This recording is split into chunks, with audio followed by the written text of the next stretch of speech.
अमावस्या का खौफ गांव से दूर। एक पुराने खंडहर घर में एक भयानक आत्मा का वास था। गांव वाले अमावस्या की रात को कभी उस ओर नहीं जाते थे। रवि, जो शहर से आया था और इन कहानियों पर विश्वास नहीं करता था, अपने दोस्तों से शर्त लगा बैठा कि वह अमावस्या की रात उस घर में जाएगा। अमावस्या की रात, घना अंधेरा था। रवि टॉर्च जलाकर घर की ओर बढ़ा। हवा ठंडी होती जा रही थी और पेड़ों की सरसराहट फुसफुराहट जैसी लग रही थी। घर के अंदर घुसते ही उसे किसी के रोने की दर्दनाक आवाज सुनाई दी। हिम्मत करके उसने टॉर्च घुमाई तो एक धुंधली आकृति दिखी। एक औरत जिसके बाल बिखरे थे और वह सिसक रही थी।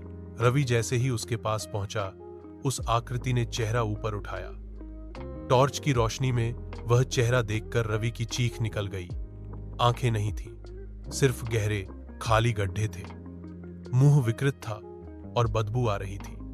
अचानक उस आकृति ने रवि की ओर हाथ बढ़ाया। रवि घबराकर भागा।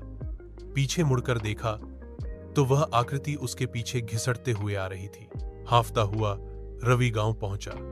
उसका चेहरा सफेद पड़ चुका था और वह कांप रहा था। उसने सारी बात बताई। अगले दिन रवि के हाथ पर एक गहरा काला निशान था जो धीरे धीरे बढ़ता गया। गांव के वैद्य ने कई जड़ी बूटियों का प्रयोग किया पर कोई लाभ नहीं हुआ।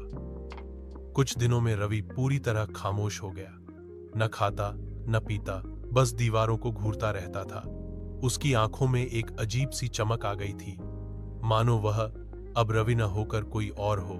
कहा जाता है कि उस आत्मा ने रवि के अंदर अपना घर बना लिया था। आज भी अमावस्या की रात को उस खंडहर घर से एक दर्दनाक सिसकने की आवाज सुनाई देती है। गांव वाले अब उस घर के आस पास भी नहीं भटकते और अमावस्या की रात को घरों से बाहर निकलने की हिम्मत नहीं करते। क्या यह आपको सोचने पर मजबूर करती है कि कुछ कहानियां सिर्फ कहानियां नहीं होती,